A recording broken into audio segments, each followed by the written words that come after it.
We made this movie for you guys. That's why we made the movie, because we share a passion about this character.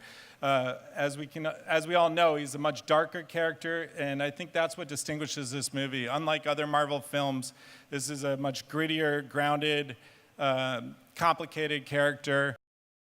There's no one more perfect to play Eddie Brock in Venom. But for me, as a huge fan of Tom, I love pretty much everything. No, I can say officially everything he's been in.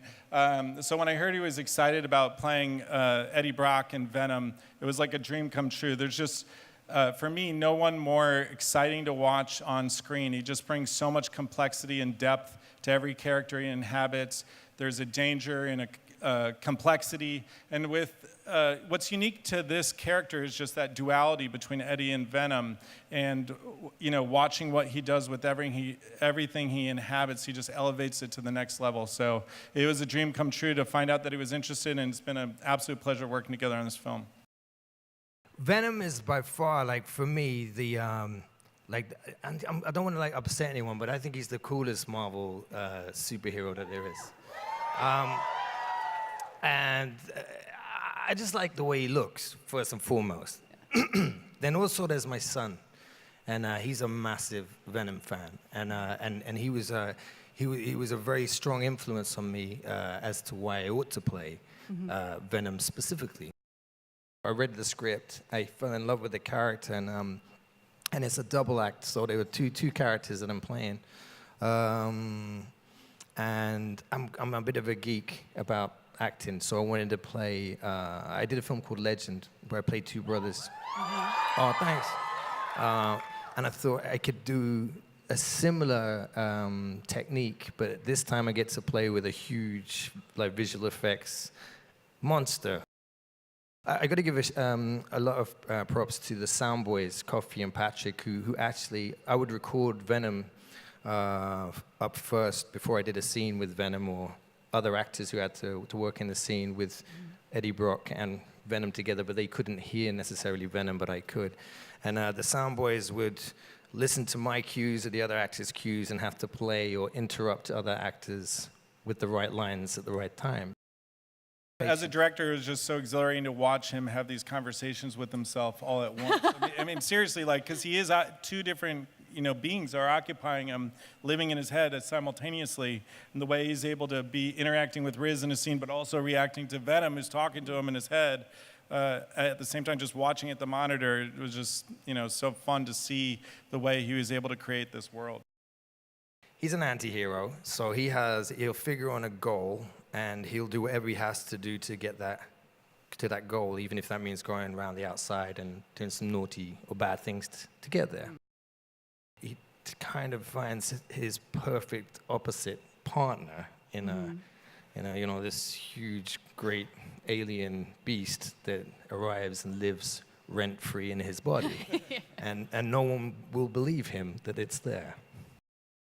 Carlton Drake is a genius, a billionaire, an inventor, and he's made a lot of scientific breakthroughs in his time. And at this point, the Life Foundation, which is the organization that he founded, is trying to answer the question of what does the future for humanity look like?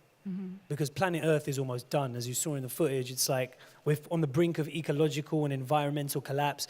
So he thinks probably we've got a future in outer space. So it's in exploring that he comes across the symbiotes. From Carlton Drake's point of view, he's really trying to do right by humanity, trying to ensure we've got a future. It's just that old saying, sometimes to make an omelet, you've got to break some eggs. Michelle is awesome.